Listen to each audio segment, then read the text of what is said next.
Dans ce chapitre, nous allons expliquer Yetzira dans les chapitres suivants.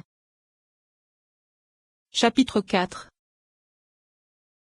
À propos de Yetzira, nous avons déjà expliqué qu'Yetzira c'est Métatron, mais il ne s'agit pas précisément de Métatron selon ce que nous allons expliquer, et le sujet en est que cet ange est désigné par deux noms, il est parfois appelé Métatron, et parfois Mitatron avec un yod, et le sens en est que lorsque cet ange revêt la Shekinah et que la Shekinah se dissimule en son sein, elle expose ses œuvres par son intermédiaire et il est alors appelé Mitatron avec un yod. Ceci se réfère à la Shekinah qui contient les 10 et qui descend et se dissimule en son sein. Et il ne s'agit pas précisément de la Shekinah, mais d'une étincelle et de la lumière qui émane de la Shekinah. Et c'est une étincelle et une lumière qui contiennent 10 étincelles. Ceci désigne apparemment l'exil de la Shekinah. Et cela a été expliqué dans les Tikkunim, et de plus, l'un a retiré sa sandale. C'est le corps de cette femme qui est son réceptacle, et c'est Métatron. Et elle le donna à son compagnon car le pilier central se trouve parfois en son sein, et c'est parfois Tzadik, ou bien la Shekinah supérieure, c'est-à-dire la Témura ou bien la Shekinah inférieure, c'est-à-dire la Témura. C'est un jardin clos, et en elle se trouve une source scellée, car c'est la Shekinah, le yod qui contient les 10 séphiroth, le yod de Métatron. C'est par lui que toutes les séphiroth agissent dans le monde terrestre. Et c'est par lui qu'arrive le Lévira, la Halitza et l'acte de divorce, et toutes les lettres qui le composent sont des permutations, comme pour Mem Tzadi, et c'est la clôture des fêtes et des jours de fête, la clôture de la porte devant les Lévites le jour de Yom Kippourim qui est le monde à venir. Il n'est pas appelé Yahvé avec les voyelles d'Adonai car c'est le jugement, c'est la chaussure et la fermeture de la porte, et il ne ferme pas la porte car c'est l'ouverture qui permet de recevoir les repentants, et c'est pourquoi le jour du Yom Kippourim il est interdit de retirer sa chaussure, car il n'y a pas d'union entre le Saint béni soit-il et la Shekinah, car c'est parfois la Shekinah, et le Saint béni soit-il s'éloigne, et c'est parfois le Saint béni soit-il, et la Shekinah s'éloigne, et c'est pourquoi le temps de l'étude c'est le Sha'at car lors des jours profanes où Métatron règne, il est dit, elle sera fermée les 6 jours ouvrables, et c'est par lui que se fait la fermeture de la porte, et le jour du Shabbat, on ouvrira la porte, et la Shekinah la franchit pour s'unir avec son époux. L'un a retiré sa sandale, c'est le corps.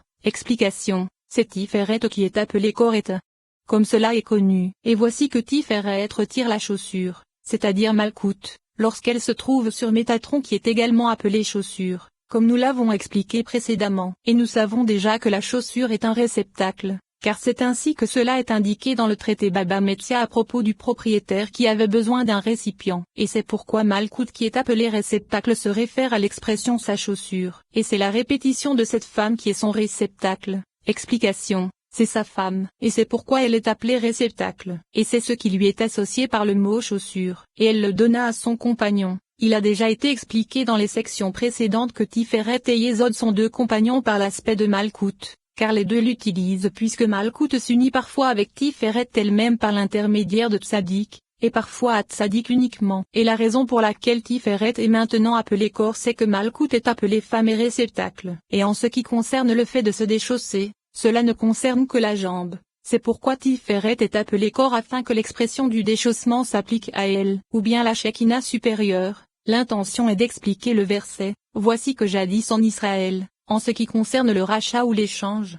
Et c'était la règle en Israël, et il poursuit en indiquant que Malkout se trouve au sein de Métatron, comme cela est expliqué. Et Bina est appelé Teuda alors que Malkout est appelé Temura, et il est dit, ou bien la Shekinah inférieure, c'est-à-dire la Tmura apostrophe. L'explication en est qu'elle est appelée Temura lorsqu'elle se trouve en lui, c'est-à-dire dans Métatron, et c'est que la gouvernance du monde se fait grâce à lui, parfois par l'intermédiaire de Bina et parfois par l'intermédiaire de Malkout, comme nous l'expliquerons. Et tout cela c'est lorsqu'il y a union de Tiferet et Yesod avec les deux, comme nous l'avons expliqué. Et le sens en est que Bina est appelée Teuda car c'est par elle que tous les attributs se rencontrent, dont les 6 extrémités. Ou bien c'est par le secret du jubilé. Et Malkout est appelée Tmura car c'est en elle que se combine tout ce qu'il existe parmi les supérieurs, comme c'est le cas de la mer dans laquelle se combine tout ce qu'il y a sur la terre ferme. C'est un jardin clos.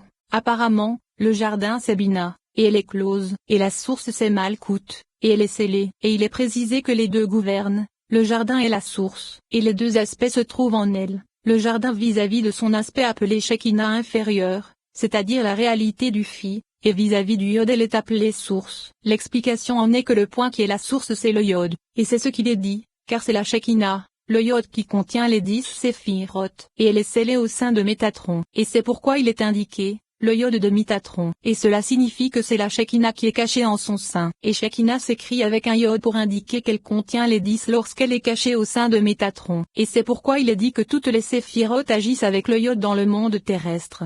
Explication. Toutes les séphirotes se revêtent de Métatron pour agir grâce à lui dans ce monde. Et c'est pour cela qu'il est indiqué que la Shekinah est contenue en son sein, comme nous l'expliquerons encore. Et c'est par lui qu'arrive le Lévira et la Halitza. Explication. C'est à lui que se réfère le déchaussement, car c'est ce qu'indique le sens premier du mot chaussure comme cela est expliqué. Ou bien le Lévira c'est-elle le donna à son compagnon, c'est-à-dire à Tzadik, car c'est le compagnon de Tiferet qui épouse sa femme. Et le tout se fait grâce à Métatron, comme cela est dit plus haut. Et c'est parfois Tzadik également l'acte de divorce, car le divorce et la séparation de la Shekinah et de son époux se réfèrent à l'exil dans Métatron, comme nous l'expliquerons. Et toutes les lettres qui le composent sont des permutations. Explication. Tout changement des noms par les 231 portes se fait grâce à Métatron, comme cela est expliqué ici. Et les permutations de Yahvé avec Adonai se réfèrent à Malkout. Et toute permutation se trouve dans Métatron. Comment Malkout se trouve au sein de Métatron. Et le sujet de la permutation sera expliqué dans la section sur la combinaison. Et à propos de la clôture des fêtes etc.,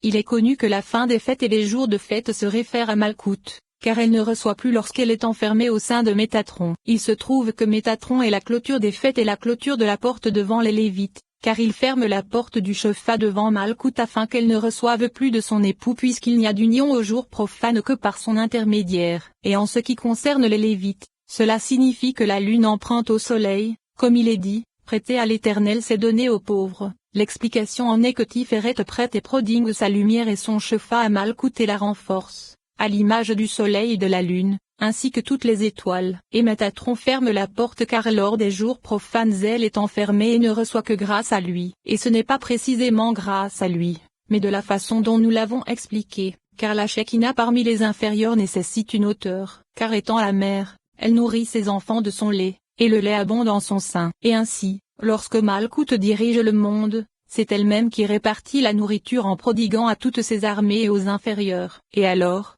le Shofar et le bien abondent en elle. Mais lors des jours profanes ou en exil, elle ne prodigue que peu. Et alors, elle ne reçoit pas de Shofar en prodiguant. Et c'est pourquoi dans certaines paroles du Rashbi dans les Tikkunim et dans ses autres ouvrages il est dit que Malkout reçoit la nourriture par l'intermédiaire de l'émissaire Métatron. Et il est impossible de prendre les choses au premier degré, car celui qui donne c'est l'ange qui est formé au sein de l'Atsilut, comme nous l'avons expliqué. De plus, nous en apporterons un enseignement dans le chapitre suivant. Et lors des jours profanes ou en exil, c'est la porte fermée qui gouverne par l'intermédiaire de ce prince, alors que lors du Shabbat et du Yom Kippourim c'est la liberté et le jubilé. Et grâce à cela, l'autre parole a été expliquée. En vérité, c'est pour indiquer que l'exil est la dissimulation de la Shekinah au sein de Métatron qu'il est également dit la chose suivante dans les Tikkunim. Lorsque la Shekinah partit en exil, toutes les séphirotes descendirent avec elle. Et il n'y eut aucune séparation entre elles et les 10 séphirotes. Et lorsqu'elles descendirent, elles se revêtirent des 6 jours profanes,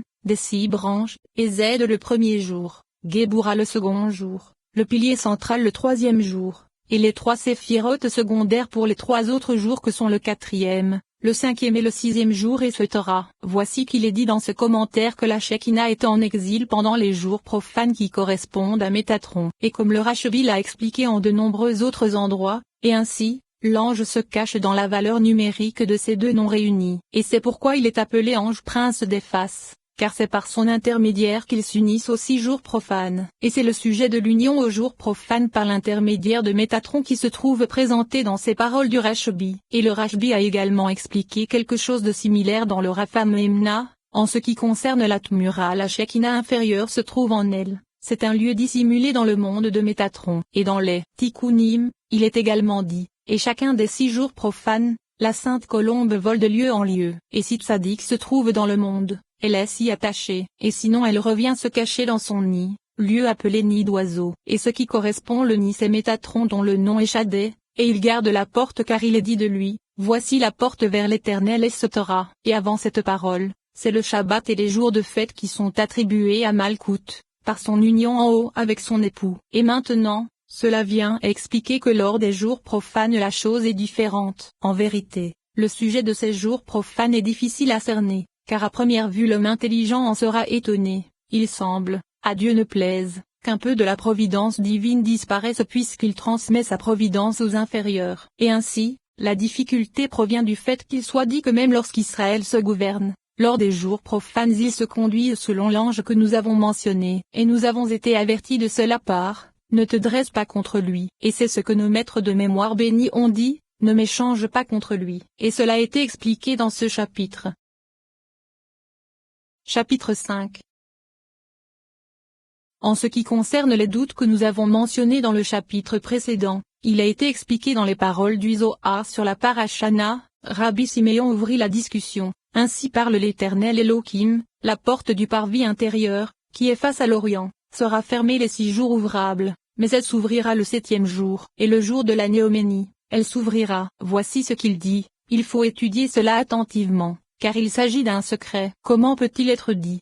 Sera fermée les 6 jours ouvrables, mais elle s'ouvrira le 7e jour, et le jour de la Néoménie, elle s'ouvrira. Pourquoi serait-elle fermée tous les jours ouvrables? Car il s'agit de jours profanes durant lesquels la porte doit être fermée pour ne pas que le profane se serve du sacré. Mais elle s'ouvrira le 7e jour, et le jour de la Néoménie, elle s'ouvrira car le sacré est alors utilisé par le sacré, et la lune brille pour s'unir avec le soleil. Viens et vois, la porte n'est pas ouverte les 6 jours profanes car durant ces jours le monde inférieur est nourri, et ces jours profanes règnent sur le monde, sauf sur la terre d'Israël, et il ne règne pas sur la terre sainte car cette porte est fermée. Mais le jour du Shabbat et à la Néoménie, ils sont éliminés et ne règnent pas car cette porte étant ouverte, le monde réside dans la joie et en est nourri, et le monde ne nécessite aucune autre autorité. Et si tu dis que ces 6 jours règnent séparément, viens et vois, qui est face à l'Orient signifie que tant qu'ils ne se fussent dressés pour gouverner, elle prenait toujours soin du monde. Mais maintenant, elle n'est ouverte que le jour du Shabbat et de la Néoménie pour nourrir le monde de sainteté. Alors, tous les jours s'attachent au Shabbat et s'en nourrissent, car c'est lors du Shabbat que toutes les portes sont ouvertes et que les supérieurs comme les inférieurs en jouissent. Viens et vois, l'Éternel descendit pour voir, il descendit de la sainteté vers le profane pour voir ce qu'ils avaient construit et édifié, afin d'effrayer le monde. Et voici que le Rashbi explique dans ce commentaire que la gouvernance ne se fait pas par cet ange en terre d'Israël, car il a dit, et ces jours profanes règnent sur le monde, sauf sur la terre d'Israël. Voici qu'il est dit qu'il ne règne pas en terre d'Israël car la part de l'Éternel se trouve avec lui, et ce qui en témoigne, c'est, les yeux de l'Éternel ton Dieu sont toujours posés sur elle, depuis le commencement de l'année jusqu'à la fin de l'année, et ceci c'est lorsqu'Israël est sous sa propre autorité. Et maintenant, grâce à cela ce qui posait difficulté à tout étudiant a été expliqué, car en terre d'Israël n'existe aucun règne les jours profanes, et dans les autres endroits où il règne, il semble selon ce commentaire qu'il n'y ait d'union et d'ouverture de la porte que lors du Shabbat et des Néoménies. Et la difficulté réside dans le fait que ce soit grâce à le mystère que ceux qui existent s'unissent aux jours profanes,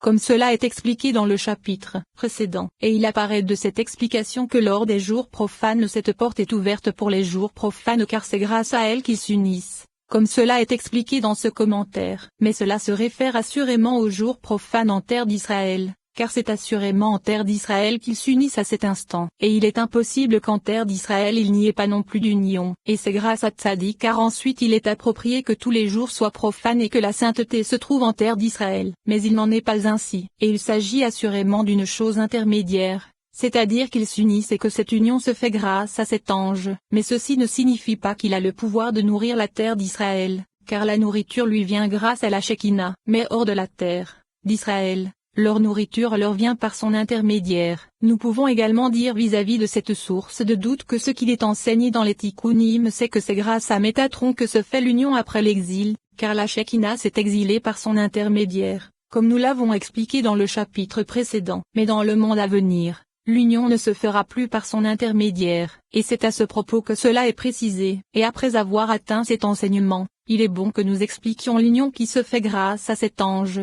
Il est préférable de ne pas dire que cet ange pénètre au sein de l'Atsilut pour unir les séphirotes, car avant qu'elles n'eussent disparu du monde il y avait la chair et le sang, et c'est pour cela qu'il est indiqué qu'il possède une Nejama émanée depuis en haut, juste comme lui. Finalement, c'est parce que cette Nejama est différente des autres Neshamot des justes et des prophètes que les séphirotes s'unissent grâce à elle, car elle ne s'élève pas à ce niveau puisque cette union se fait grâce à la Nejama, à tel point qu'en vérité elle s'unit à son époux grâce à la Nejama des justes, comme nous l'expliquerons. Mais ce n'est pas pour cela qu'il est dit qu'ils s'unissent, Et puisque cette Neshama réussit à unir ces deux séphirotes, pourquoi son degré est-il annulé le jour du Shabbat? Car au contraire,